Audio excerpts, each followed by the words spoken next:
well-known atheists have admitted this. This is Aldous Huxley. And the title here is When Reason Isn't the Reason for Unbelief, because the reason he wasn't a Christian is not because he found reasons against the Christian faith.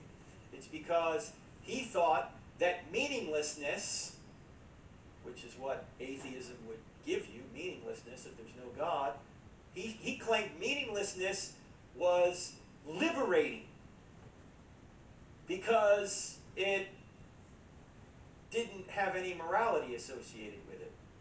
In fact, his actual quote, he said this. He says, "We objected to the morality because it interfered with our sexual freedom." And he went on to say, "We are justifying ourselves in our erotic revolt." See, he's revolting against God. That's why some atheists will call themselves, not just atheists, they will call themselves anti-theists, like Christopher Hitchens. This is actually a picture from our second debate with Christopher Hitchens. I had 2 debates with him. And Hitchens, who you know is a brilliant British atheist who sounded more brilliant than he was because he had a British accent. And in his book, he rails against God who peers in on our sex lives. And in one of the debates, he called God a cosmic North Korean dictator. Now, that's really good imagery if you're an atheist, right? God's a cosmic North Korean dictator peering down at us saying, don't do this and don't do that, interfering with our sex lives. So what was the problem with Hitchens, who called himself an anti-theist? Not that he just doesn't believe in God, he's against God. God gets in the way of what he wants to do.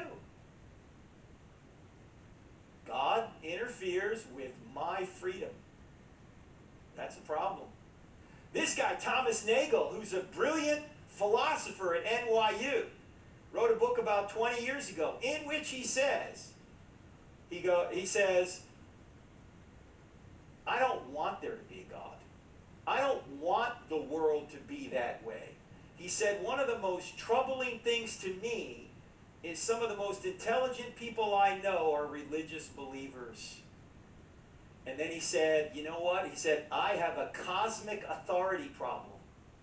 And at the time he said, I think people like Richard Dawkins and Christopher Hitchens also have a cosmic authority problem. At least he's being honest. In fact, this guy wrote a brilliant book about 2011, 2012 called Mind and Cosmos, and the subtitle went something like, why the neo-Darwinian view of reality is almost certainly false. In other words, he's saying that the atheist position, the common atheist position, the neo-Darwinian atheist position, is almost certainly false because it doesn't take into account consciousness and objective moral values and these things. So he's admitting his worldview doesn't work. But he doesn't want to look at the alternative known as theism. He doesn't want to go to God. He's trying to find it some other way. But he's at least admitting the problem. In fact, we resist it. Number one, we all know there is a God, and I am not him. Everyone knows there's a God. Through creation and conscience. They don't necessarily know it's Jesus, but they know there's a creator God who's a moral creator.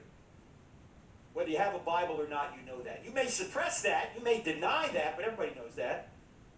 Also, I submit to you, everyone knows that God's commands are for my protection. I'm not talking about the Old Testament commands with Israel. I'm talking about the commands in the New Testament that are binding on Christians. Everyone knows.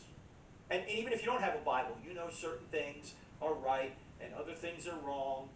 In fact, if you had to know the Bible to know right from wrong, that God was unjust for judging the entire generation of Noah, right? They didn't have a Bible. He judged the Canaanites. They didn't have a Bible. But everybody knows that there are certain principles, certain moral principles out there that are in place for our protection. And finally, I think we all know that using my freedom to violate God's commands ultimately enslaves and destroys me, hurts my loved ones, and separates me from God.